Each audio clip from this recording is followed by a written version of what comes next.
Well, it's my esteemed privilege to introduce to you a good friend, Alan Adkins. Alan is was a Marine engineer, U.S. Coast Guard certification, Silicon Valley entrepreneur, key pioneer of the CD-ROM industry in areas of CD-ROM premastering and CDR software and systems. He was founder CEO of Optical Media International in Los Gatos, California from 1985 to 1995. Health and healing practitioner for over 40 years, a student of spiritual philosophy and meditation for 50 years.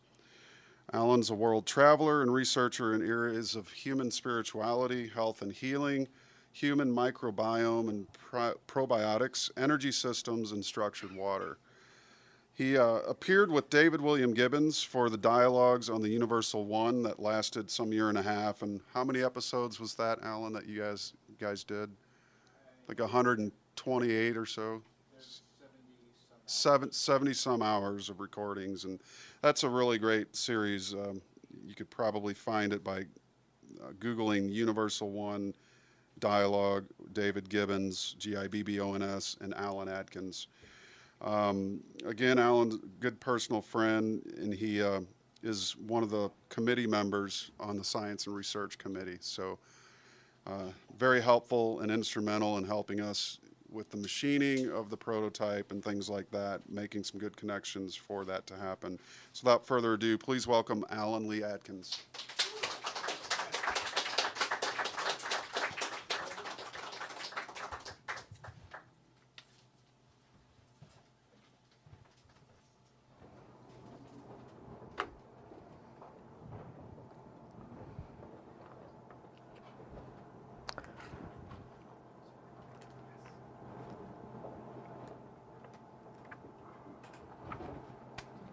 Welcome, everyone. Good to be here with you. Here, those of you here and who may happen to catch this online somewhere or another. It's been an interesting conference so far, inspiring in so many ways.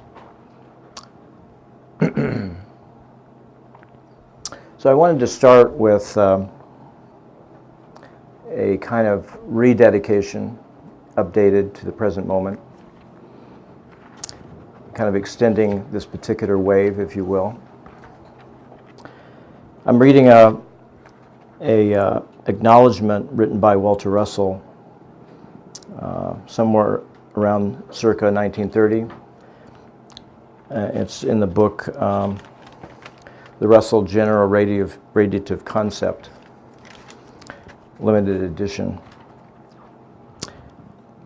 So first I'm going to read this, and then I'm going to kind of update it. So Walter Russell writes, to Fritz Brieger, my first believer, who encouraged when others discouraged, who upheld when others ridiculed, whose vision and conviction prompted him to devote his time and means towards bringing this radically new system of motion into a position where it is receiving the respectful consideration of thinking people, and to whom the world will owe much when science and industry will have learned to apply the new laws and principles set down in the Universal One. This thesis is affectionately dedicated. So I just wanted to insert a couple of in-the-moment remarks that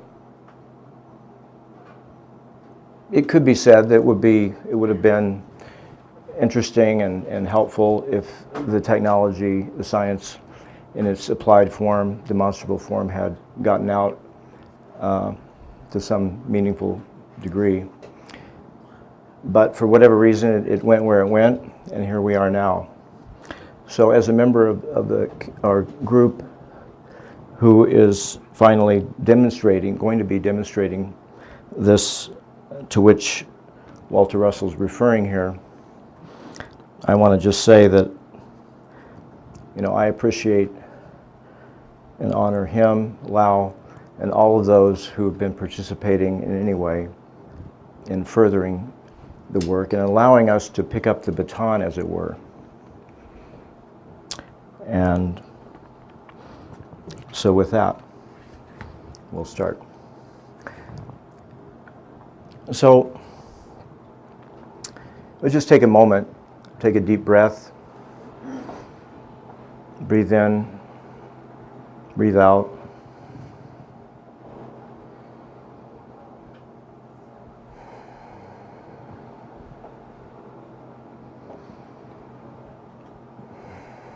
Kind of settle into yourself. I want to point out one thing that is talked about specifically in certain yogic science, meditation science. It talks about what's called in Sanskrit the Dvada Shanta, which is the space between the breaths. So if you learn about pranayama, or if you have practiced that, perhaps you've heard about that. It's otherwise termed the madhya, or the midpoint. And actually that refers directly to, well, what perhaps Walter Russell would call the fulcrum. And so that's a very important thing to learn about. It's even more important to practice it. I'll get into that a little bit later. So this is representative for me and for anyone who goes very deep inside. This is like the place from which all things come. Our true home, as it were. From where we sprang and where we're headed. But in fact, we're already still there. So it's like we have 2 feet in 2 places that are really one place. Interesting. So in the book Divine Iliad, this is a little quote just to kind of set the tone. I am all that is, and thee. I am he that is one with me. I am the empire of I that I am. Which refers directly to, to who and what we really are. And one of the things that I've come to realize and observe in myself and others is the need to inquire as to who we are. Just exactly who are we? What are we? Who are we? It's the age-old question, you could say. The great saint Ramana Maharshi, that was his main. If people knew him from one line, that would have been it. Like, just continue asking yourself, who am I? And eventually, if you're serious and you keep doing that long enough, you finally, not only you come to know it, you come to experience the reality that you are it, I am that, undeniably. Okay, so in his book, in Swami Muktananda's book, Secret of the Siddhas, in the center of the Sahasrara chakra, in the head, top crown chakra, is the blue pearl, an exquisite tiny blue light. Its effulgence is enchanting. Ah, who can describe its beauty? How can one understand its divinity? Of course, the only way you can understand it is to experience it. Although it is just a dot, this tiny dot, this tiny light contains the entire universe. It's a literal sentence, but he's actually completely serious when he says that, because he experienced in his final stages of meditation this little blue dot, which he came to see all the time. It was very instrumental in so many ways. That exploded. And then suddenly his experiential reality was that he is the universe, which he already knew that. And he already experienced that, but that made it permanent. So just like Darren was mentioning, we have this optically projected world is kind of illusory in some ways, even though we quite often, many of us anyway, are completely sure that this is the reality. This is a lectern made of wood, definitely real.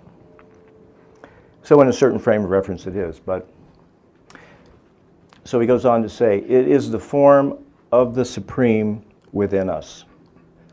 The Siddhas, which really it just refers to perfected masters, people who have come to know themselves experientially completely. The Siddhas call it the seed of the heart. And also the heart is another term for the midpoint, the madhya, the devadashanta, the fulcrum. And then to just further make the point, in Eben Alexander's Proof of Heaven, which I'm guessing many of you have read, he says in his experience during his so-called near-death experience, which I'm suggesting that we update and start calling that the near source experience. In this case, the mother was God. So he was riding on the butterfly with his actually that was his sister, who he didn't know at the time, but and taking him to, quote unquote, the core, or the actual real source, the core of the source. So he was the source, in this case the mother was God, the creator, the source who is responsible for making the universe and all in it.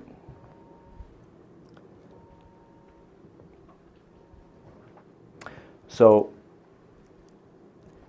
again, what I'm trying to emphasize is that that source, that place, that source place, that midpoint is in fact within us.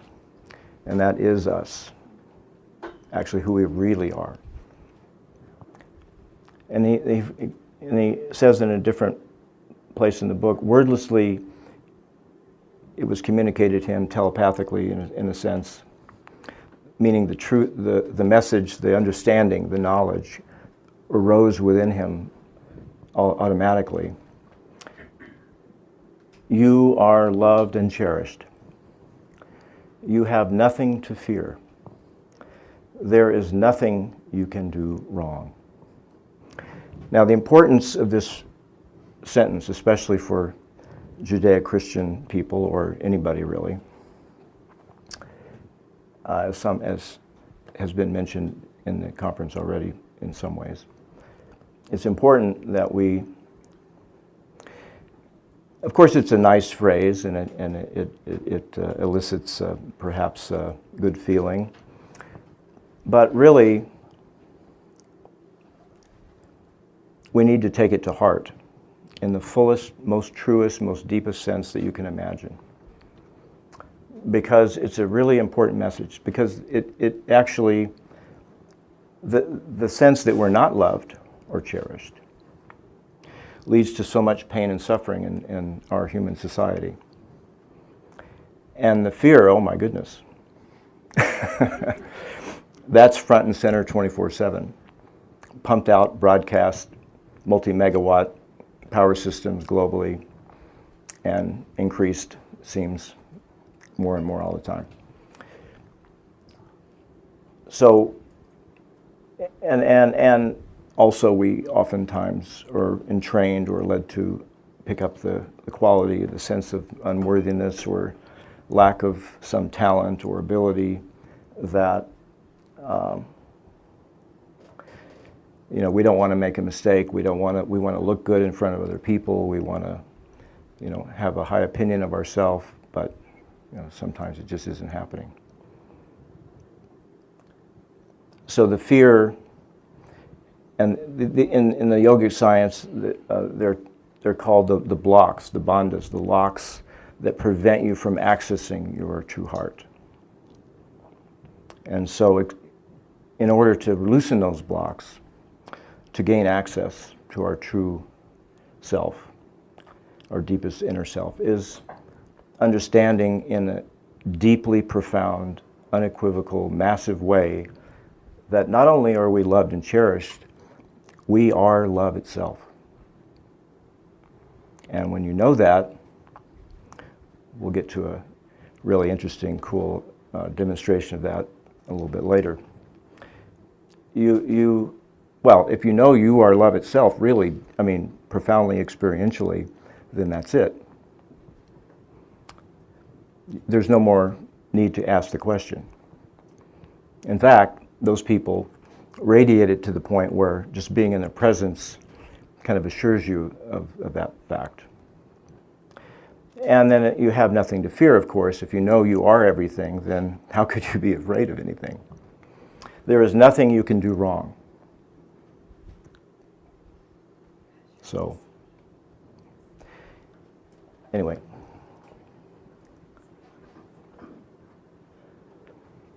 And then in Walter Russell's book,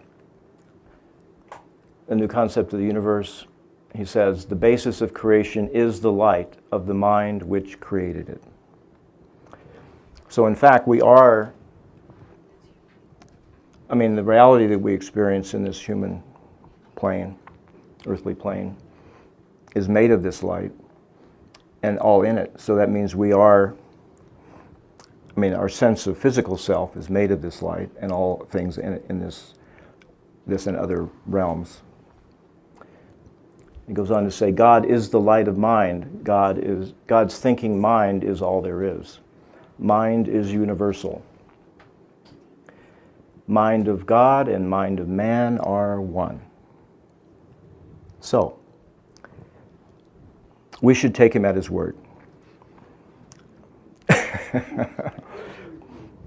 We should really endeavor to experience the truth of that for ourselves.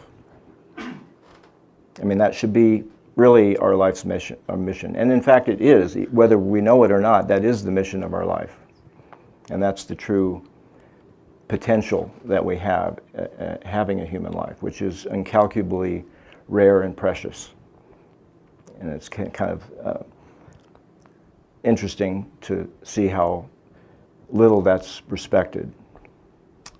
But, you know, such as it is what it is.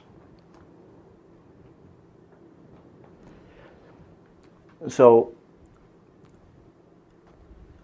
one of the things I'm going to do here, because I realize that Darren's presentations yesterday and later this afternoon are going to be really quite sufficient for discussing some of the details of the Russellian science.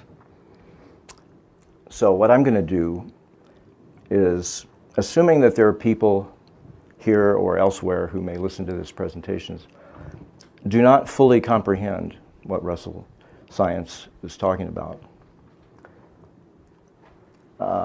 Or if you'd like to understand it better, then there's some techniques you can use. If you can muster the desire and tenacity to persevere in that search, then there are some time-tested, proven techniques that make that possible. In fact, really are required to understand it, meaning to know it for yourself. And all the knowledge, as we have heard and perhaps know to some degree, all of that knowledge is within us. And at the right moment, if you're so blessed to have the experience, then this knowledge, all the knowledge in books, in spiritual books, whenever they were written, by whomever they were written, all of that knowledge, when you tap into it, it just comes up within you spontaneously. And then, like myself, it happened to myself. I had read spiritual books since I was 16. My first book was Autobiography of a Yogi by Paramahansa Yogananda, which perhaps was the same for many of you. And I went on to read many other books in Vedanta, Sanskrit, world's religions, philosophies, very widely. But it wasn't until I had that experience that and as it was happening, just like Eben Alexander knew when he was approaching the core, and he got these messages, it was kind of a self-arising knowledge that was profoundly, you knew the knowledge and you knew that you were the source of the knowledge at the same time. So you're sort of remembering, in a sense. So the knowledge comes up within you spontaneously, and you know it's a sacred experience, very unequivocally, profoundly, and you know that that is the source of the knowledge that all these other people that I was reading about through however long it was, that's where that knowledge actually came from. And that's how they could access it and write it down. And that's how Walter Russell and others who've had similar experiences, that's the place from which they gain the knowledge. And we do have access to that knowledge. In fact, we have access to it at any moment if we can find the way to it. And part of the secret, if it is a secret, it's an open secret, is having the desire to know it. It's like gravity. It's the ultimate gravity. We're drawn to it inexorably. And we all get there in our own pace. It's not a race. We're all the winner. So, this is one text called the Vijnana Bhairava. And this particular, it's an ancient Sanskrit text. This particular version was compiled and commented on, the commentary, which can be really quite useful, by Swami Lakshmanju, who was the last living exponent of the actual Kashmiri person who lived in Kashmir, who had a guru and who was in a true lineage of the true source of this. And he had and more importantly, he had his own experience. And so it goes, this is the first sutra. When one who enters the state of energy realizes the non-distinction, meaning no difference, then he becomes one with Shiva. And what that really means is that he recognizes that he is Shiva. So the separation, if it happens fully and strong enough, there is no more differentiation experientially. And like Muktananda said in the earlier slide, when that blue pearl exploded, that state of awareness was permanent. So it's useful to know that that possibility exists, if you didn't already know that. It's useful.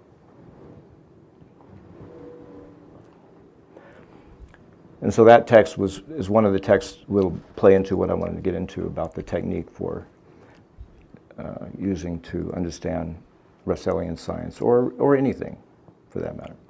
The absolute chitti, divine mind, of its own free will, is the cause of the siddhi. The siddhi is like a divine power. Power to cause the emanation.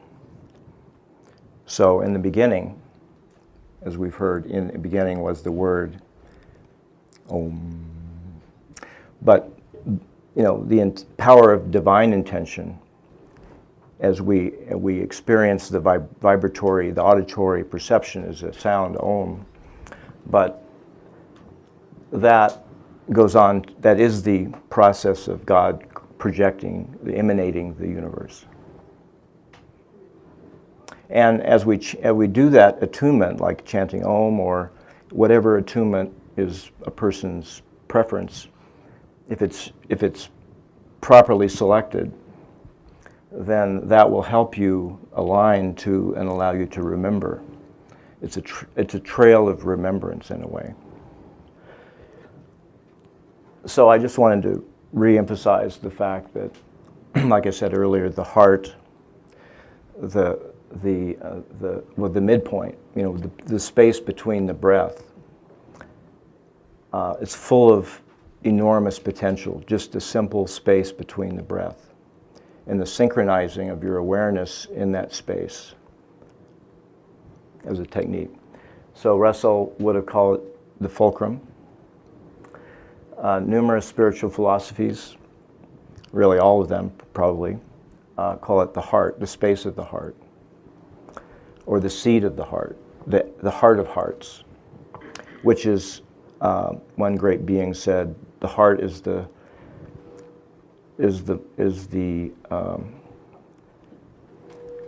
most sacred place. So, and he admonishes us to go there and roam around. So the land of our experience should be the space of our heart. We should get to know it, and to the point where we finally realize that that is not just our home, that we are the space of the heart. And then Kashmiri Shaivism, as I've said, calls it the madhya, or the center, or the midpoint. Very profoundly interesting, important place. So, just as this image is we traditionally, we think of the heart, a lot of times people just automatically put their hand over their heart when if they're emotional, or if they're, it just is a natural reflex. And so that's not accidental. And then there's a corollary heart here, which in the higher spiritual stages, that's where the action is. So Walter, I'll just, take this opportunity to read this because it relates to our current endeavors. Forecast of the science of tomorrow. The human race is now due for a tremendous transition in both its physical and spiritual unfolding. New knowledge of the true nature of the universe can alone effect that transcendency into a higher stage of man's unfolding. So it is, in the true sense, our destiny, our honor, in our particular science and technology group, but all of us, to be, as we endeavor to embody that sense, that being, the being who we really are in our life, and impact the lives of others, to be a part of this process. In fact, all the people on the earth today are a part of the process, as we know. And I predict it's going to get more intense and more exciting, undoubtedly. So you can imagine if we, not if, but when, soon, we will demonstrate that which Walter was thanking Fritz for, assisting in the process back all those decades ago, that there's knowledge, and demonstrable knowledge, that will be coming out in the world, not just from our group, but others, that will be an integral part of this transformation, to lift us out of a kind of ignorance and a withholding of the truth that's been going on for so long. It's so necessary.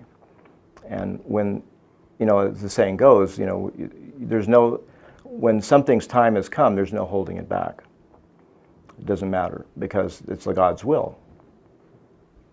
So I was told by somebody who was in a position to know that nothing, because if you believe what I just was speaking about earlier, that nothing happens by accident, and that nothing, in fact, can happen unless God, in a sense, wants it to happen.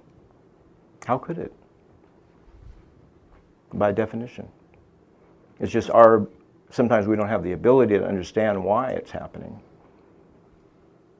But then, you know, if we rather than get pissed off that we can't know why, we should endeavor to develop the capacity to know for ourselves. So what I'm going to do now is show the little 4-minute video of Swami Lakshmanju being interviewed as to what is the final goal of Kashmiri Shaivism. So Kashmiri Shaivism, Shiva, is actually a word, Parashiva in particular, for the highest divine, the highest divine. That's the real meaning of that word.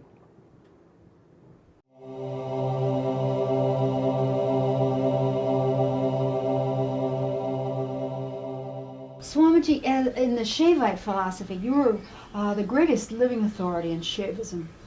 The yamas and niyamas are an important part of this philosophy. These are important parts. Very important. Yes. In the Shaivite philosophy, the final goal, could you tell me, is it union?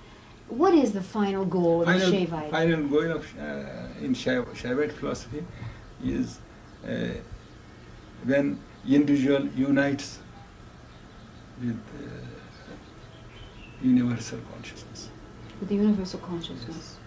And that universal consciousness Is God. is God. Is it in use all the time, Swamiji? You just have to look for it? No, universal consciousness you'll find in each and every individual, but it is in the background. It is in the subsided state at this time.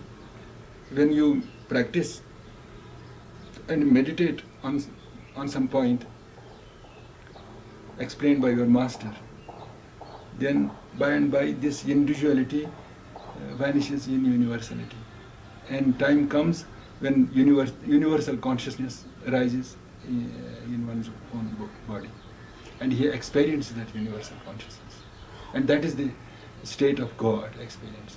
But that experiencing that universal consciousness is not direct experience. How do you even know when you're even approaching something like that, Swamiji? What are your signposts on the road? Memory comes in you. Memory comes in you. Oh, I was universal consciousness already previously, and I didn't know it. I see. This is the sign of that experience. Memory of past things. You feel at the time of rising of that universal consciousness in you, you feel there is memory. As if you've been there Memory before. that As if you have felt there yeah, before. Yes. I see. Yes. Swamiji, this superconscious state that you kind of recognize when it hits you, you think, oh, I felt this before. Then what happens? Then what are the signs for a man or a woman into yoga like that? What do they watch for? Where do they go from there? They don't watch. They feel that consciousness, God consciousness, as the flood and fountains of excess of joy. Happiness. No, not. It is super sexual joy. A sexual happiness. It is not individual sexual joy. It is super sexual joy. I say 100,000 million times more dense joy than that sexual joy. And it continues a long time. It continues long time, and it flows in each and every vein of your body. You are intoxicated with that bliss. And you just feel it over hours and hours or days? No, it remains only for 3 or 4 seconds, and the rest of life is intoxicated. The rest of your life is affected by that. If it remains, according to the theory of Abhinavagupta, if it remains for 1 hour, then this body won't exist. You die. Yes. You die. Yeah. You cannot sustain. You cannot tolerate that intensity of joy in this limited body. You have to throw this, shatter this, one with the divine. super sexual joy. It's just such a tremendous joy state. Do yogis go into this feeling when they die? Is this what death is to a yogi? Yes. That's why they don't fear Yes. it. They love it. They loved it. And they love They death. loved it.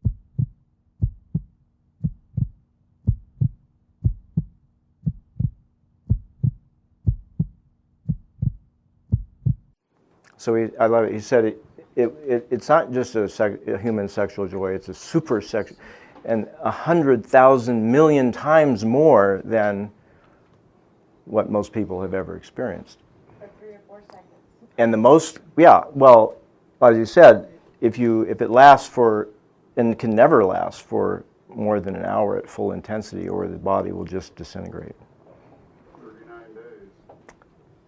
Yeah, that was pretty amazing. So I mean, it's important to realize that there's different levels of intensity. So, there's, I'm not going to go into that, but the point, it just should suffice to know that as much joy and love as you experienced, that it just goes deeper and deeper and deeper. And so, like Eben Alexander and so many near-death experiencers, near-to-source experiencers, they invariably come back and say, well, their fear of death is gone, if they even want to come back, because in that state they know they are love. And when you come back in the body, typically that is throttled down quite significantly. So let me go into in the remaining few minutes here and just give you the insight in how you can develop a practice to deepen your understanding or knowledge of any subject, and in particular Russellian science, if you're so inclined. It's a useful practice in any case for anybody. And so really it's a simple thing. The fundamental requirement is the true desire to do it, which means that you will do it on as regularly as you can manage. And that is just the technique of watching your own mind, watching the thoughts that arise in your mind. At whatever state of meditation you're at, I would say. So it's important also to point out that the awareness that you have that allows you to watch your mind, that which is watching your mind, watching your thoughts, that awareness is actually rooted in the space of the heart, the fulcrum, the midpoint. And it's like right there, right? It's not only there, we are that place, in fact. And so we're so distracted and pulled away from that in our modern life that we just don't see it. Like all the knowledge is there, all the things that we want is there in front of us. Not only there, but we are it. So the thing we want the most in our life, we already are it. It's not that we want to get it, because you can't get what you've already got. Really, I mean, it's kind of like,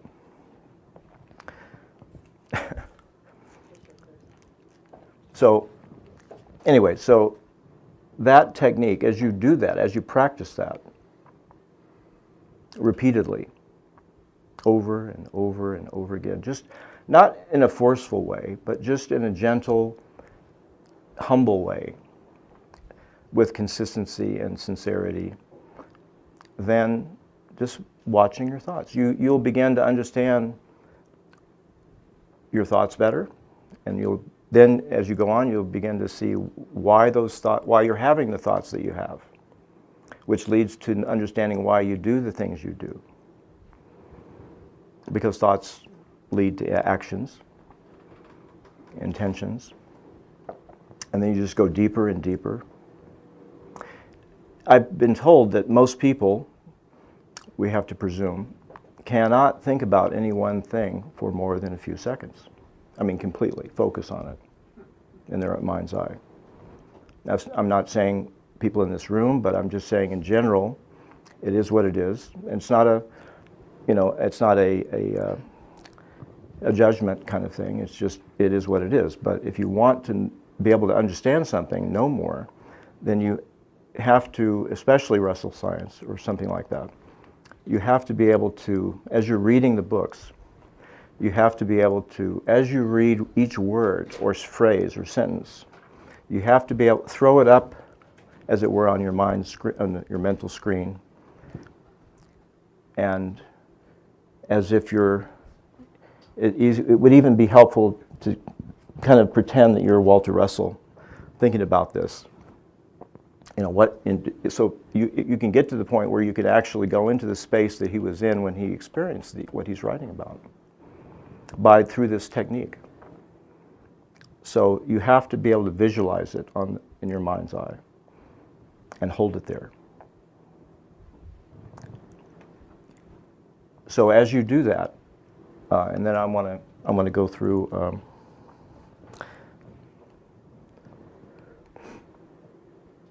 So this is just representing, at the arising of that supersexual joy, there's a kind of, when the male and female principles within a person finally, in a completely balanced manner, unite. That is that's it leads into that experience. So here's a recommended reading for better understanding of Russellian science. Most everybody knows this, but for the people who may be watching this, A New Concept of the Universe, the entire book, Atomic Suicide, especially parts 2 and 3, Universal Law, Natural Science, Living Philosophy Home Study Course, in particular the volumes 9 through 11, but all volumes are really appropriate. The Universal One, and the very helpful diagrammatic compendium, In the Way Lies the Secret of Creation, and essential reading for Russell's Spiritual Insights, of course, really all of his books. Really all his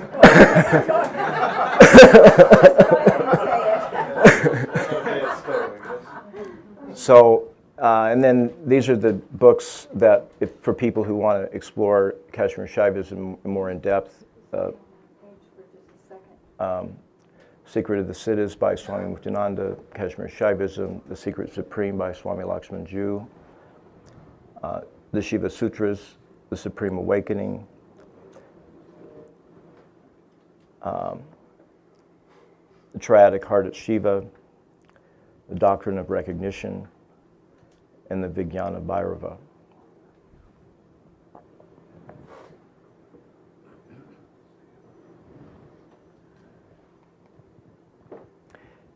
And these are the main progenitors. A lot of action around Kashmiri Shaivism was happening in the 10th century in particular. So the Lord Shiva appeared in a vision to Vasugupta and told him where he could find the inscription of the Shiva Sutras on this rock that were never seen, and he was led there. He touched the rock immediately turned over, and he found these scriptures. And then it came down to Upaladeva, and then Abhinavagupta and his disciples, Shemaraja, etc. So, may you all be blessed with the highest experience in this life. Thank you.